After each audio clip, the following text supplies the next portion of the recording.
7 वर्षीय मेरा बच्चा पॉटी को कम्युनिकेट नहीं कर रहा है। जैसे ही मैं उसकी आंखों से ओझल होती हूँ, वो अपने पैंट को सॉइल कर देता है। ये सवाल जैसे ही मेरे पास आया, मेरे मन ने मुझे बोला कि इसका जो उत्तर है, ये सिर्फ एक माँ को नहीं देना है। न जाने ऐसे कितने पेरेंट्स हैं, न जाने ऐसी कितनी माएँ हैं जो सिमिलर कष्ट से जूझ रही हैं, लेकिन अभिव्यक्त नहीं कर पाती हैं। आइए आज इस बहुत महत्वपूर्ण सवाल पे बात करते हैं। जब हम बात करते हैं पॉटी की कम्युनिकेशन की, पॉटी की अभिव्यक्ति की, तो उससे पहले हम समझते हैं कि बच्चा सारे ही पॉटी से रिलेटेड एस्पेक्ट्स को समझ रहा है।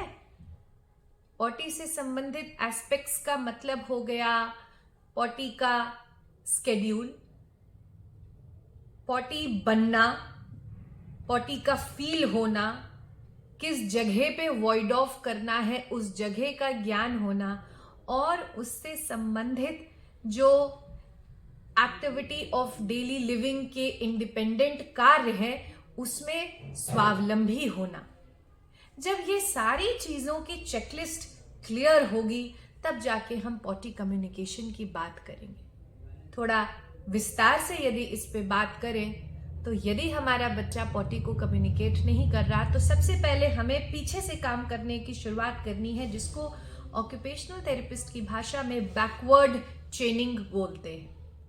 बैकवर्ड चेनिंग मेथडोलॉजी के चलते सबसे पहले आप अपने बच्चे को पॉटी से संबंधित जो उसकी बेसिक क्रियाएं हैं, जैसे अपनी बॉडी का हाइजीन मेंटेन करना, वॉशरूम का हाइजीन मेंटेन करना, खुद को पैड ड्राई करना, हैंड को अच्छे से ड्राई करके, and then getting back to our work जाना, ऑल्सो अपने प्राइवेट पार्ट को क्लीन करना आफ्टर द पॉटी प्रोसेस। इसमें बच्चे का स्वावलंबन प्रदान करें और उसको साइमल्टेनियसली इस पे ट्रेन करें। साथ ही साथ आपके बच्चे के पॉटी स्केड्यूल को भी बनाने में जो भी प्रयास आप लिखित डायरी को मेंटेन करके कर सके। पॉटी स्केड्यूल का मतलब होता है कि ऑलमोस्ट मोर और लेस उसी समय पे पॉटी की अर्जेंसी एंड नीड फील होती है। सप्ताह में एक आध दिन इधर उधर तो हम सभी के साथ होता है, राइट?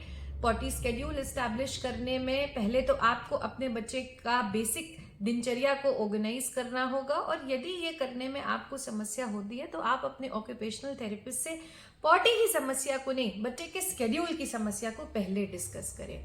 यदि आपको ये लग रहा है कि बच्चे का पॉटी स्केड्यूल एंड बच्चे का एडीएल पॉटी से रिलेटेड मैनेज हो गया है, तब तीसरा बहुत महत्वपूर्ण पॉइंट आता है कि the need to communicate my potty, and whether that communication or that potty time is a pleasurable experience or not, या वो इतना स्ट्रेसफुल हो गया है मेरे लिए कि मुझे लगता है कि बताए कौन, जल्दी से इसको वॉइड ऑफ कर देते हैं और मेरे लिए तो कोई ना कोई तो साफ कर ही देगा।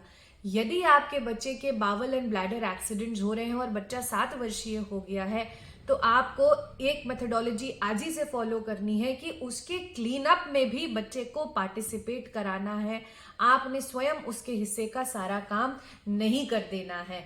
ये एक तरीके का नेगेटिव रीइंफोर्सर होगा जो बच्चे के लिए काम करेगा, और धीरे धीरे प्रैक्टिस को कंसिस्टेंट रखने से बच्चे को कम्युनिकेशन का नीड महसूस होगा। 1 सेकेंड, उसको इस बात का एहसास होगा कि यदि मैंने ये फिल्थ किया है, यदि मैंने ये गंदा किया है, तो इसको साफ भी मुझे ही करना है, ये जिम्मेवारी भी मेरी ही है। मामा is not going to do this for me, at the most मामा will be there to help me around.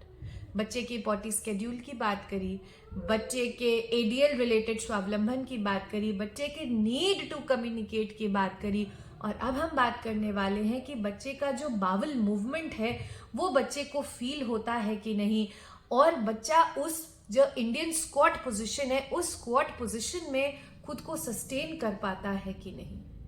हिंदुस्तानी पद्धति एक बहुत ही खूबसूरत तरीका है अपने पॉटी के, अपने बावल के नेचुरल मूवमेंट को स्टिमुलेट करने का।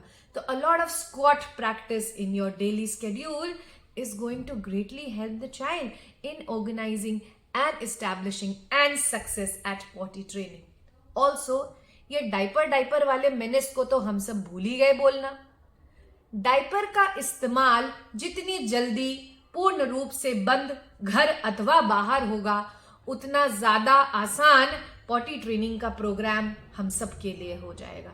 तो यदि ये 5-7 पॉइंटर्स आपने अपने बच्चे के लिए चेकलिस्ट में चेक कर लिए हैं और ये सारी चीजें ही यथास्थान है, आप 6 से 7 दिन का एक डिटेल एनालिसिस अपनी डायरी में लिख के एक कुशल ऑक्यूपेशनल थेरेपिस्ट से जल्द संपर्क करें।